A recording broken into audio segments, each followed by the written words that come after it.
మా ఇల్లు కూడా ఉంది. ఇన్ని రోజులు మాకు ఎఫ్టీఎల్ అని తెలియదు, బఫర్ జూన్ అని తెలియదు, రివర్ బెడ్ అని తెలియదు.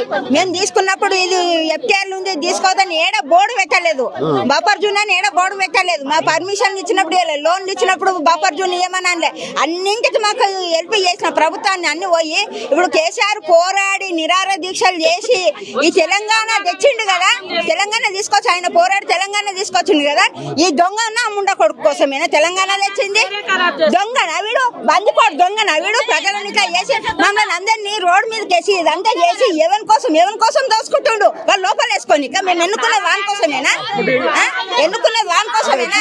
9 నెలలు వాని పాలన ఏం లేదు, మంది మీద వాడు దోసుకుంటుండు. ఏడ దొరికాడు చెరువులు, కుంటలు, నాలాలు మూసి అని మొత్తం జాగాలను కబ్జా చేసి వాడు మీద పెట్టుకుంటాడు. అంత సంపాదించుకొని వాడు మీద పెట్టుకుంటాడు. ఎందుకోసం వచ్చిండు? వాడికి సాధాత్మత దిగిపోమానుండి, వాడిని రేవంత్ గారిని దిగిపోమానుండి, గడ్డ దిగమానుండి.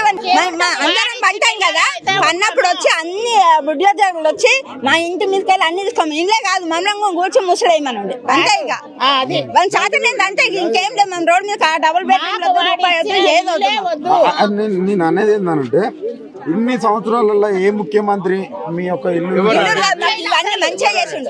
కరెంట్ పోల్స్ వేయించిండు, రోల్ వేయించిండు, నల్ల కలెక్షన్లు ఇప్పించిండు. ప్రతి ఒక్కటి మా దగ్గరకు వచ్చి మా కార్పొరేటర్లు అందరు వచ్చి మాకు చాలా హెల్ప్ చేసిండు. కేసీఆర్ ఉన్నప్పుడు ప్రభుత్వం చాలా బాగుంది. వీడు వచ్చిండు దొంగ, బందిపోటు దొంగ, నక్సలైట్లు ఉన్న వాళ్ళని దోసుకుండు. వీడ ఉన్న వాళ్ళని లేని రోడ్ మీద వేసేస్తుండు. ఇప్పుడు మమ్మల్ని మా ప్రజలు అందరూ రోడ్ మీద తెచ్చిండు. ఇంతమంది రోడ్ మీద చేసేవాడు ఏం బాబు, 10 లక్షల మంది, ఒక్కొక్క ఇంట్లో 10 మంది ఉన్నారండి. వాళ్ళ చదువులు ఏం కావాలి, పిల్లలు ఏం కావాలి? పిల్లల చదువులు ఏమైతే మేము ఎక్కడన్నా పోయి బతికితే, మా వ్యాపారాలు ఏమైతే మాకు పని ఎక్కడ దొరుకుతుంది?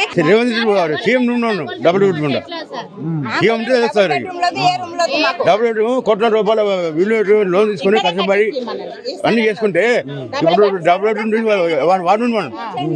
వాడు తెలంగాణ నుంచి ఏడున్నాడు, టీడీపీ 2 గంటల చేద్దాం ఉన్నాడు బాబు, 2 గంటల చేద్దాం ఉన్నాడు. టీడీపీ ఇంటి చెప్పాను బాగానే పోరాడినట్టు కదా అప్పుడు చెప్తా దాన్ని.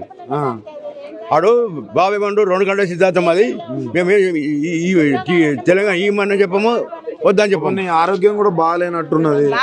బాగలేదు, అదే బాగలేదు, నాకు ఈ టెన్షన్